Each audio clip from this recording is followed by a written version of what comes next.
I thank God for this privilege and I thank the pastor for this opportunity to bring God's word this morning. I recognize it's an awesome responsibility, and so I request that each of you would say a small prayer in your heart that the words of my mouth and the meditation of our hearts will be acceptable in His sight. We'll begin with the scripture portion taken from Revelation chapter 21, verses 1 to 7. Revelation chapter 21, beginning to read at the first verse.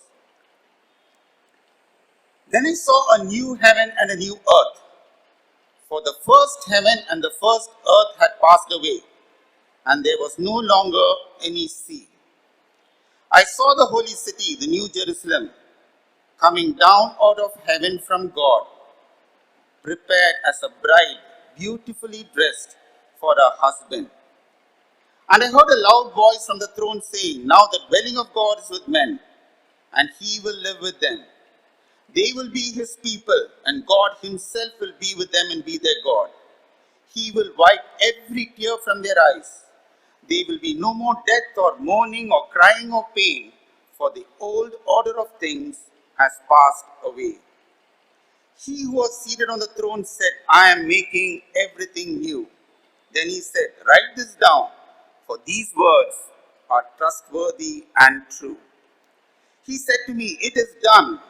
I am the Alpha and the Omega, the beginning and the end. To him who is thirsty, I will give to drink without cost from the spring of the water of life. He who overcomes will inherit all this, and I will be his God, and he will be my son. Let's pray. Eternal God, our Heavenly Father, we come this morning with the hearts full of expectation, Lord, that God the Holy Spirit will speak to us. We ask that He would be our teacher and our guide this morning. Do not look at the unworthiness of your servant, a sinner, Lord. Speak to your children, Master, for your name's sake. Let your word not return empty, Master, but let it take hold. Let it bring forth fruit, a 30-fold, a 60-fold, a 100-fold, so that all glory and honor would come to you and to you alone. Father, we ask that the word would transform us a little more into the image of your Son, our Lord Jesus Christ. Be with us and bless this time for us. In our Lord Jesus Christ's most precious name we pray. Amen.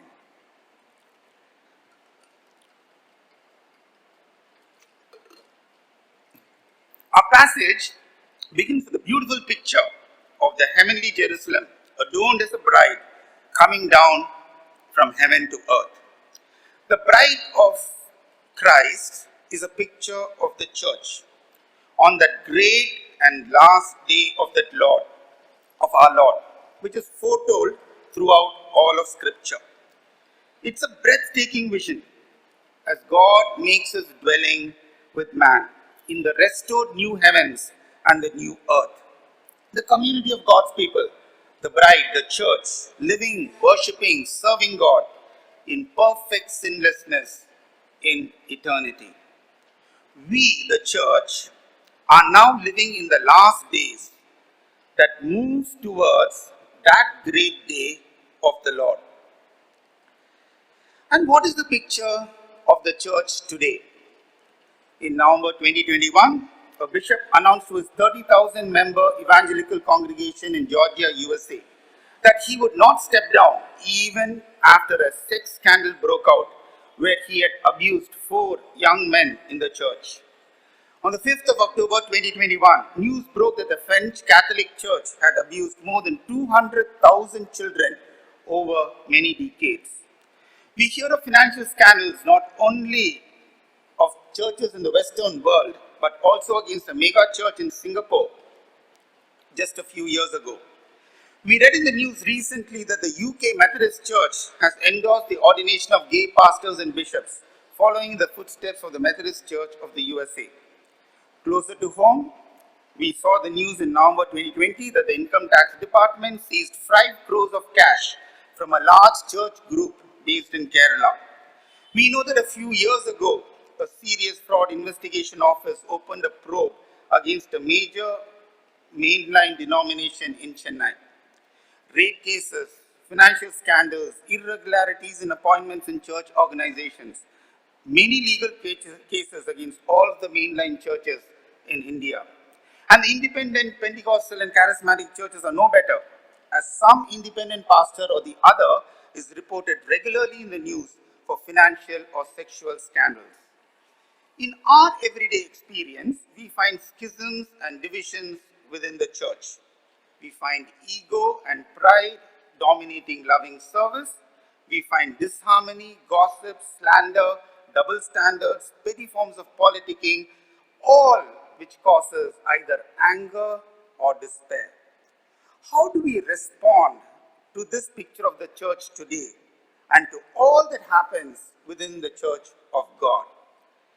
Before we think of how to respond, let's first hear what the scriptures have to say about the last days.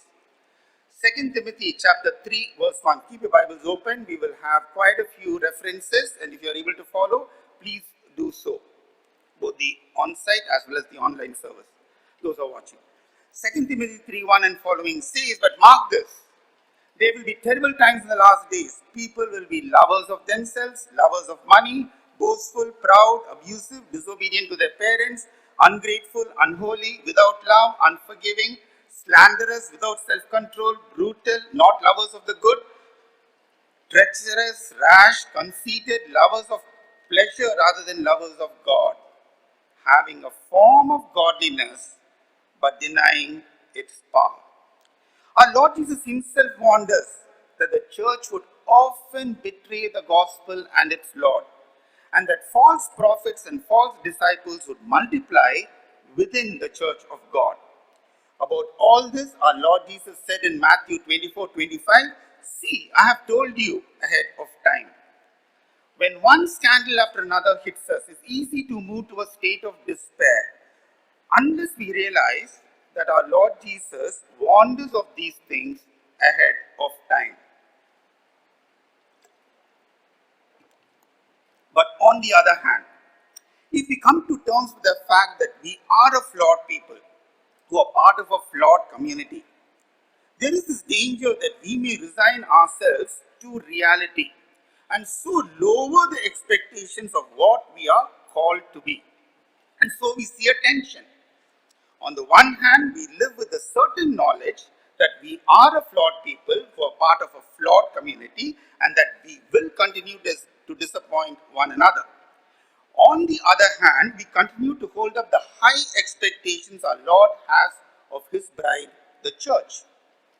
Ephesians 5:25-27 says, just as Christ loved the church and gave himself up for her, to make her holy, cleansing her by the washing with water through the word, and to present her to himself as a radiant church without stain or wrinkle or any other blemish, but holy and blameless. As Russell Moore, the American theologian, has wisely said, we hold this tension with a cross-shaped expectation and a Christ-shaped accountability. What does this mean?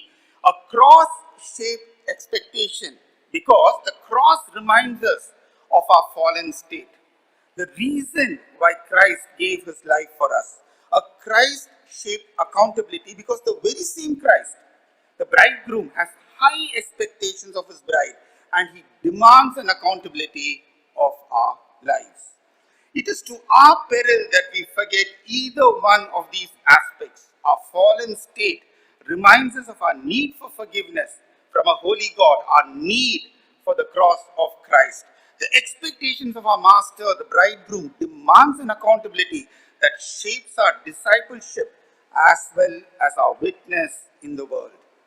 You are the salt, you are the light. It's not so much an expectation, it's a declaration which the Lord Christ made of his bride, the church. And so we live in this tension between despair and hope. Living between despair and hope. As we swing between despair and hope, we may sometimes come to the point where we may want to leave the church or our denomination we belong to just because the disappointments continue to pile on. Sure, any local church that asks us to sacrifice the gospel of Christ is not worthy of our allegiance and our loyalty. And sometimes maybe it's time to give up on a particular institution, an organization, or a denomination, especially if it means that staying on would result in participating in all that is wrong, all that is evil. But this can be only after every attempt at reform within the church has failed. That we are not running at the first instance of disappointment, because then we'll be running all our lives. But only after we have tried with all of our means, with God's grace, with prayer and supplication of His Spirit. But, and if we do decide to leave, it must be because we are going where we can love the body of Christ more. Not because we want to be alone or because we are angry and we have given up on the very possibility of communion with other flawed sinners like ourselves. Our relationship within the body of Christ is similar to a marriage covenant between a husband and a wife. Russell Moose says that when he does premarital counseling, he sets the expectations low enough for couples to realize that there will be problems in their marriage. It's going to be difficult at times. And yet he sets the expectations high enough to understand that protecting that marriage is worth it. Living between despair on the one hand and hope on the other. You've seen the beautiful picture of the heavenly Jerusalem adorned as a bride coming down from heaven. If you continue to read the same chapter, Revelation 21 verses 9 onwards, one of the 7 angels who had 7 bowls full of the 7 last plagues came and said to me, "Come, I will show you the bride, the wife of the Lamb." And he carried me away in the spirit to a mountain great and high, and he showed me the holy city Jerusalem coming down out of heaven from God. It shone with the glory of God, and its brilliance was like that of a very precious jewel, like a jasper, clear as crystal. Goes on to say the walls were made of jasper, and the city of pure gold, as pure as glass. The foundations of the city walls were decorated with every kind of precious stone. And yet, when we look at the reality of the church around us, maybe we are reminded of another description of the church in Revelation, the church at Laodicea. Hear what the Spirit says, speaking to the church in Revelation 3:17 and following. You say, "I am rich, I have acquired wealth and do not need a thing, but you do not realize that you are wretched, pitiful, poor, blind, and naked. I counsel you to buy gold from me, refined in the fire, so that you can become rich, and white clothes to wear, so that you can cover your shameful nakedness, and salve to put on your eyes, so that you can see." How can the church on the last day, the great day of the Lord, be so different from the church of the last days? We are reminded of the parable of the wheat and the weeds as taught by our Lord Jesus in Matthew 13:24-30. All of us are familiar with this. The kingdom of heaven is like a man who went and sowed good seeds in his field, but when everyone was sleeping, his enemy came and sowed weeds among the wheat. And when the weeds sprouted and became heads, then the weeds also appeared. Then the servants asked him, "Do you want us to go and pull them up?" "No," he answered, "because when you're pulling the weeds, you may also pull out the wheat with them. Let both grow together until the harvest. At that time, I will tell the harvesters, first collect the weeds and tie them up into bundles and throw them into the fire. Then gather the wheat and bring it into the barn. The wheat and the weeds will grow together until the harvest time." This is not so much in the world alone, but also within the kingdom of God and also within the church. Romans 9, verse 6, the second part of verse 6 says, For not all who are descended from Israel are Israel. So also, not all that calls itself church is church. We see this in Matthew 7:21. Not everyone who says to me, "Lord, Lord," will enter the kingdom of heaven, but only the one who does the will of my Father who is in heaven. The wheat and the weeds will coexist within the church. The final separation will take place only on the last day. Speaking of the weeds, the warning passages in 2 Peter are quite clear. 2 Peter chapter 2, verses 20 and 21. If they have escaped the corruption of the world by knowing our Lord and Savior Jesus Christ and are again entangled in it and are overcome, They are worse off in the end than they were at the beginning. It would have been better for them not to have known the way of righteousness than to have known it and then to turn their backs on the sacred command that was passed on to them. We see these warnings given in scripture play right out in the front of our eyes. What then is our response, the hope within us and the reality around us? How do we move from despair to hope? We may be surprised at the answer which the scriptures give us. We look at our passage for this morning, verse 6, Revelation 21. He said to me, "It is done. I am the Alpha and the Omega, the beginning and the end. To him who is thirsty, I will give to drink without cost from the spring of the water of life. Whoever thirsts will be given the water of life." How do we move from despair to hope? The first step is to thirst. The thirst within is the basis of relationship. Do we thirst for God? Do we thirst for a relationship with the living God? All of us are familiar with Psalm 42, the first two verses. "As the deer pants for the streams of water, so my soul pants for you, my God." My soul thirsts for God, for the living God. When can I go and meet with my God? Psalm 63:1. "Oh God, you're my God. I seek you. My soul thirsts for you. My body longs for you in a dry and parched land where there is no water." Do we long for the presence of God? To adore Him, to worship Him, to commune with Him? Do we long to listen to a still small voice, and do we seek to obey? Do we enjoy the presence of God? When we do that, we will understand that this thirst is for God's righteousness. Matthew 5:6, "Blessed are those who hunger and thirst for righteousness, for they will be filled." When we truly hunger and thirst for God, we will thirst for God's righteousness. God will be the first priority in our life. His wishes will become our command. His ways will become the paths that we will want to travel. And our thirst is for God's righteousness, and anything that deviates from it will be abhorrent to us. We will despise it. We will, like Joseph, say, "How can I sin against God?" Thirsting for God, His presence, His righteousness will ensure that we do not gossip, slander, or be involved in the ways of the world.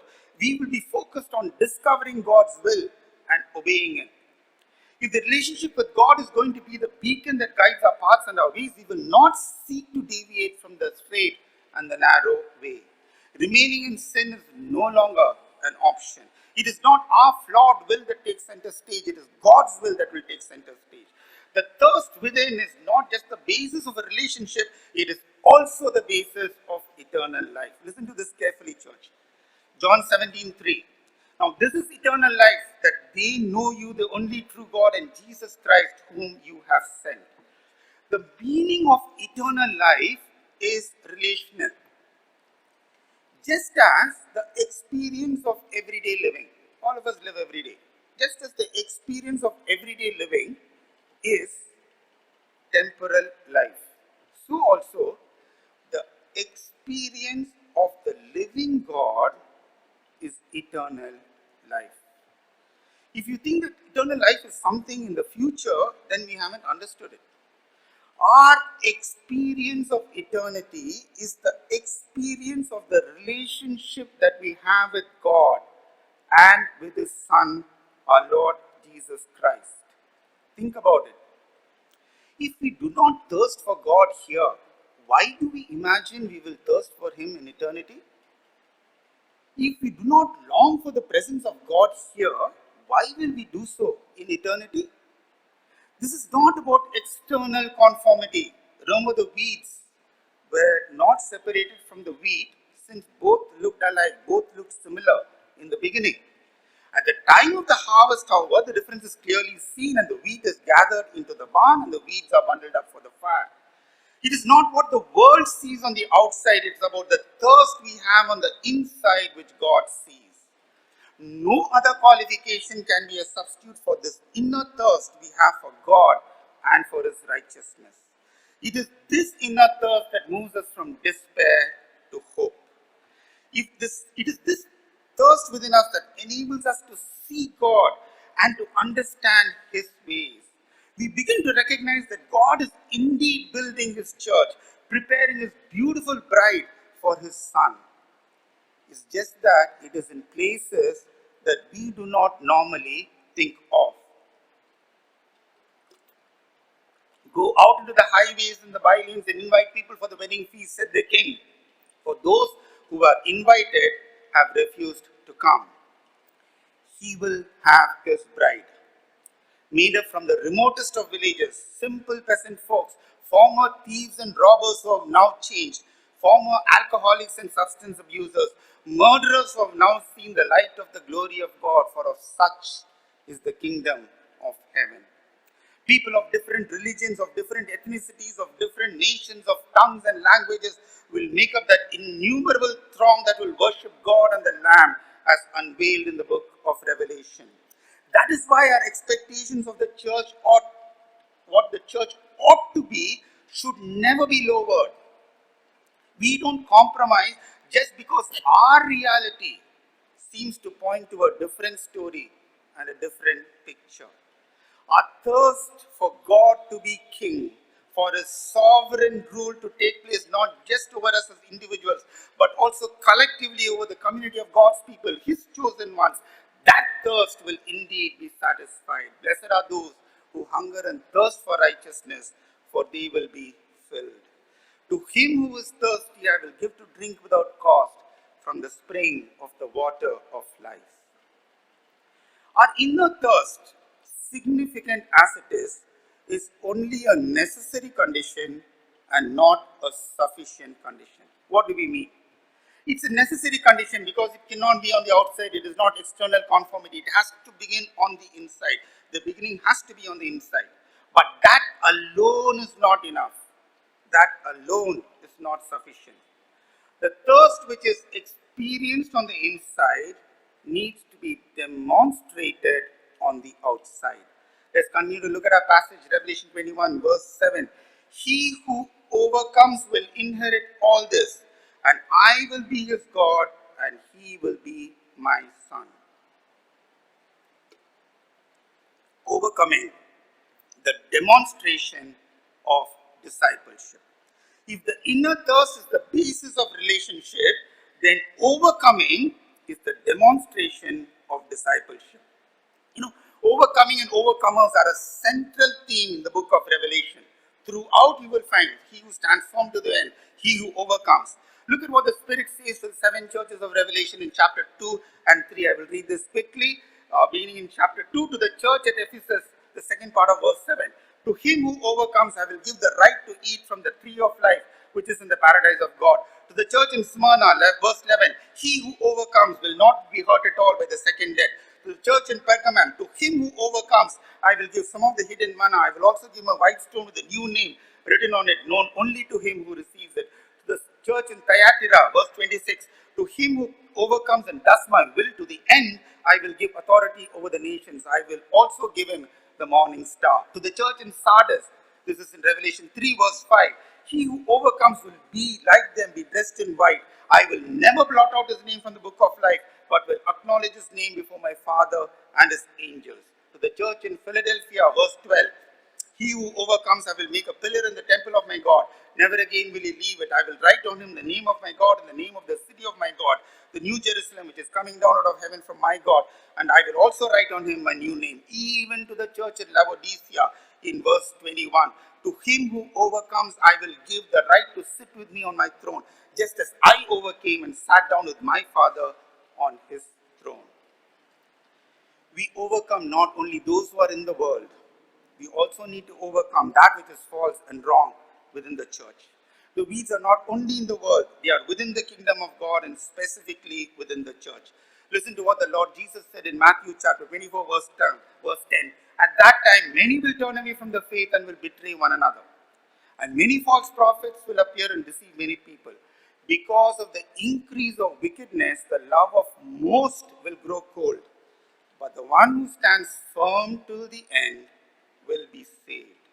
Matthew 24:24. For false messiahs and false prophets will appear and perform great signs and wonders to deceive, if possible, even the elect.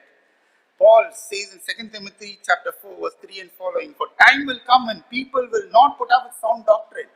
Instead, to suit their own desires, they will gather around them a great number of teachers to say what their itching ears want to hear." Jude, the brother of Jesus, has the strongest words for the weeds, the false teachers, the false prophets, and the heretics within the church. Jude verse 11, "Woe to them, they have taken the way of Cain, they have rushed for profit into Balaam's error, they have been destroyed in Korah's rebellion. These people are blemishes at your love feast, eating with you without the slightest qualm. Shepherds who feed only themselves, they are clouds without rain, blown along by the wind, autumn trees without fruit and uprooted, twice dead. They are wild waves of the sea, foaming up their shame, wandering stars for whom the blackest darkness has been reserved forever." We see many attempts made across the body of Christ to overcome evil within the church, but sadly, many try to overcome evil with evil. We do not fight this war with weapons that this world offers. These weapons belong to the prince of the air. We overcome through the blood of the Lamb and through our testimony of our Lord Jesus Christ and the Word of God. Revelation 20 verse 4. Listen to Paul's charge to Timothy in 2 Timothy chapter 3 verses 14 and 15.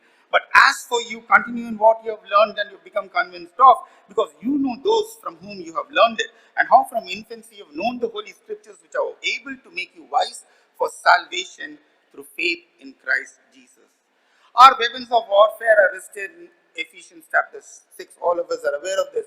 The shield of truth, the buckle of truth, the shield, the breastplate of righteousness, the shield of faith, the sword of the Spirit, which is the word of God, the helmet of salvation. All of us know this. Ephesians 6 verses 11 onwards says, "Put on the full armor of God so that you can take your stand against the devil's schemes. For our struggle is not against flesh and blood, but against the rulers, against the authorities, against the powers of this dark world, and against the spiritual forces of evil in the heavenly realms." Our strongest weapon is the knee that is bent in prayer. Better still, an entire community on their knees in prayer. These are the weapons which the evil one will flee, against which he cannot stand. We move from despair to hope by experiencing and demonstrating faithfulness to our Lord Jesus Christ. Listen carefully, church.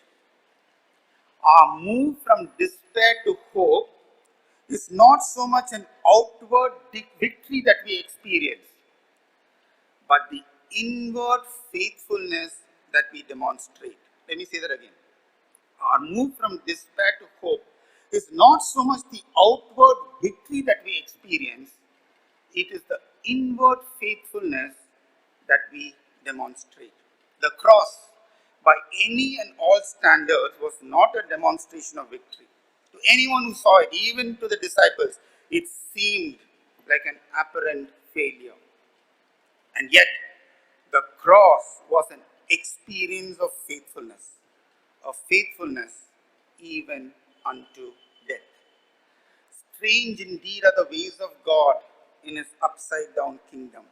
When we overcome through our inner faithfulness, what may seem as an apparent defeat in the sight of the world is a celebrated victory in the sight of our God. And as the disciple of Christ, fueled by his inner thirst for God and his righteousness, that disciple knows which audience he is playing for. He has a choice between the cheering masses and the ways of this world, or he plays for the audience of one. When you seek to overcome, you will always choose the audience of one. It's time to conclude.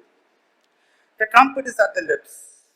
The gospel is being preached to the ends of the world. We hear of wars and rumors of wars. We are right in the middle of a plague, a pandemic. The hearts of many have gone cold. Many within the church have itching ears and flock to those who will tell them what they want to hear. But above all, and most importantly, the bride is getting ready for a groom and for the marriage supper of the Lamb. We can continue to be in despair, or worse still, we can become indifferent, or we can move from despair to hope. Not an external peace and a superficial unity. Our Lord despises that. but a true movement from despair to hope. We can move from the reality that we see around us to the hope that is within us. This hope is fueled by our inner thirst for God. Our calling is to simply thirst. His grace is to pour out the living water that quenches all of our longings and all of our fears. That inner thirst for God and His righteousness enables us to become overcomers. We overcome by the blood of the Lamb and by our faithful testimony to our Lord Jesus and to His word. We overcome not by our power, not by our might, not by our strength, not by our smarts, but by His Spirit. We overcome by being faithful till the very end. We overcome by recognizing the ways of the kingdom. Overcoming is not so much an external victory in the world, but a demonstrated faithfulness to our living God. Until the great and last day, when the bride of Christ hears those glorious words from her master, "Well done, good and faithful servant, enter into the joy of the Lord." That is the bride's hope, her joy, and her portion, reserved for all of those who thirst and for all of those who overcome. Let's pray. Eternal God, our Heavenly Father, we come into your presence with a heart full of thanksgiving. We come into your presence declaring that you are God, that you are our God, and that we are your people. Thank you for calling us out, Lord. Thank you for the community of God's people. Father, it is our prayer that we will thirst. We will thirst for you and for your righteousness. It is our prayer, Lord, that we will be overcomers, not by our strength, not by our might, but through the grace of the Holy Spirit. Father, speak to us in the quietness of our heart. Even as the day draws closer, Lord, for all things to come to an end, help us to realize that the bride is preparing herself. Help us to be one among those whom the Lord will say, "Well done, a good and faithful servant." Strengthen us for obedience, Master. Strengthen us for submission. Help us to be faithful till the very end. We commit ourselves into your hands and we ask this prayer in the most precious, the most wonderful name of our Lord and our Savior, Jesus Christ. Amen.